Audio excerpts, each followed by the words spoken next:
Penguin Random House Audio presents Realm of Thieves by Karina Halle. Read for you by Saskia Maarleveld, Jack Hart, and Chris Tester. For my mother, Tuli. Glossary. Syndicate, a cartel or mafia family. Chef, head of a specific syndicate. Rodagiver, third in command of a syndicate, master of coin. Suin, the magical substance inside the yolk of a dragon egg that gives humans, and some animals, special powers when ingested. The Black Guard, the military of Estland. The Freelanders, exiles from Estland who live in freedom in the banished land. The Daughters of Silence, a convent. The Reckoning of Flames, the prophecy in which the world will return to the dragons. The Power Players. House Kolbeck of Norland. Norland is a rainy, mountainous, Pacific Northwest type land, and is divided into 5 relatively peaceful kingdoms, with House Kolbeck servicing each one in the dragon trade. Kolbeck is run by the powerful and cold Torsten Kolbeck, along with his shifty brother and his studious eldest son. The hero of Realm of Thieves, Andor Kolbeck, is the black sheep of the family. He desires more power within the syndicate, but is constantly blocked by his disdaining uncle, while his own father sees Andor's hot-headedness and disorganized personality as a fatal flaw. House Dalgard of Sorland. Bitter rivals of the Kolbecks.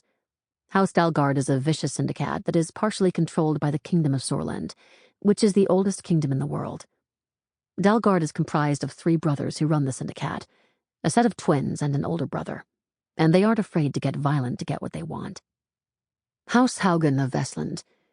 Though not as powerful as the other 2 syndicates, House Haugen has still amassed great power and controls the Suin trade in the west. This family is controlled by women, and the land of Vestland itself is a fertile, tropical climate that supplies food to the other realms year-round. The Saints of Fire. The dragon-worshipping religious cult that controls the eastern realm of Estland. Followers believe that in the reckoning of flames, the wards will fall and the dragons will spare them, thanks to their sacrificial offerings, human and otherwise, while incinerating the rest of humanity. They believe the Saints of Fire will rule the world at the dragon's side. The derogatory term, Soffer, Saints of Fire follower, is often used to refer to members. The Dragons. Trapped on the Midlands, a narrow volcanic island in the middle of the ocean, the dragons are contained by magical wards. For now. Their eggs imbue humans with magical powers, but only the most reckless, or desperate, dare to make the journey through the spooky, unforgivable terrain to steal eggs on behalf of the syndicates. Sickledrage. Clever and cunning dragons. Sickledrages have no wings and are similar in size to an ostrich, with sickle claws on their feet that can slice a human in half. They lay ostrich egg-sized eggs. Elderdrage. These are the second largest dragons, about the size of a T-Rex with a 30-foot wingspan. Their eggs are also large, at least 2 to 3 feet tall. Blooddrage.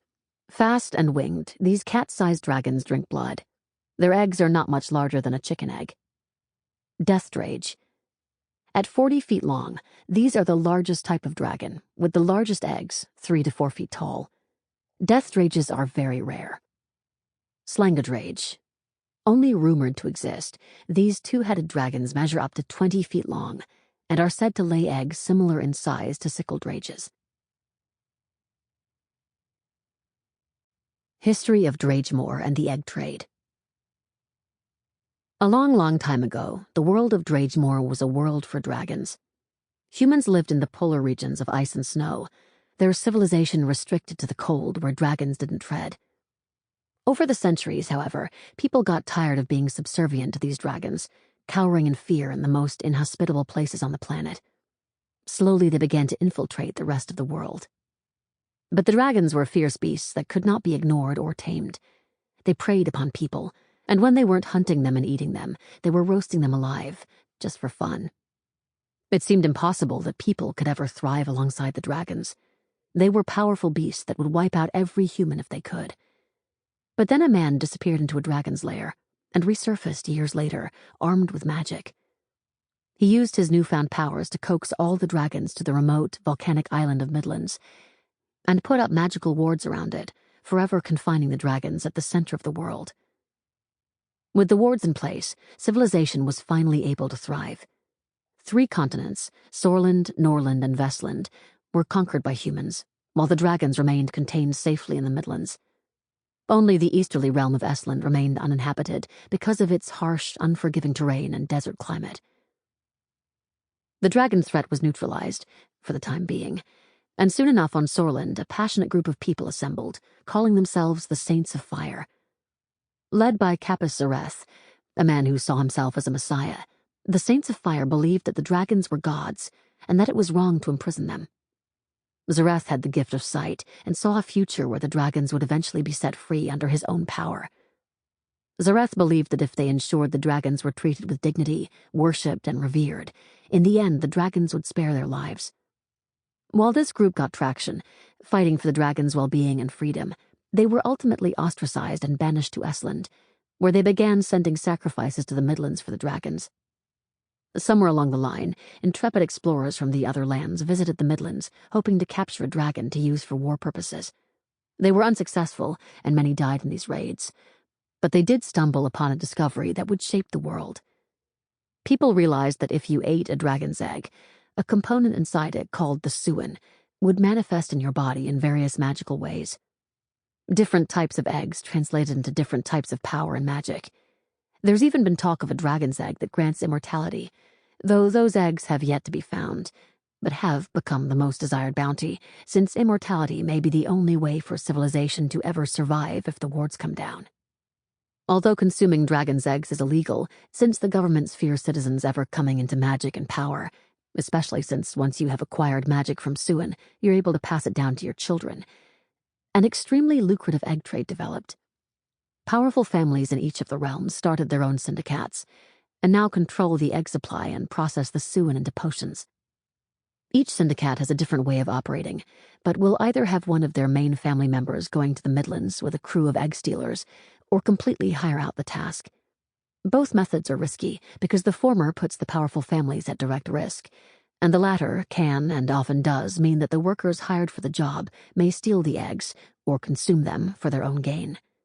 Not to mention, only the most reckless or desperate thieves are willing to risk the journey. Prologue. They gave the girl a new name when they first brought her into the convent, discarding her old one like an oily rag that dirties more than it cleans. Daughter of Pain, the ancient woman had christened her with a quick sweep of cataracted eyes. I see it deep within you, even the pain you haven't yet faced. The girl didn't give a damn what the woman saw. Pain? She felt only rage at that point, a living and breathing vessel of anger that had been simmering to toxic levels ever since her parents died. But that wasn't what the Harbinger saw as the girl was brought into the Great Hall of Zareth on the first day of her initiation. She saw the physical pain in the girl's body, not just the fury and the grief and frustration at a life being shattered to fragments. Every daughter of silence was suffering after all, but the pain that was deeper inside yet, waiting to come out when she became a woman. A pain that would debilitate the girl and lead her on a desperate quest for relief, a quest that would combine with vengeance. But at that moment, as the girl was stripped of her old name and her clothes, and put into the black cloak that covered every inch of her skin, her eyebrows and her head shaved, her lavender hair discarded in spools on the marble floor, the last proof of what she was, a girl born under the lavender moon, there was only that slithering, seething rage. All the girl's life, her parents had fought against this very institution.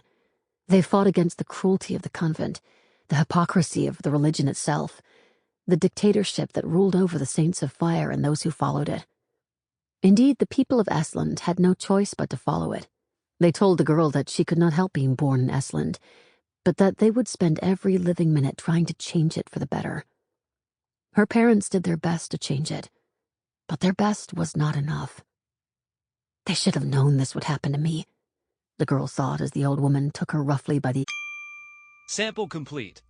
Ready to continue?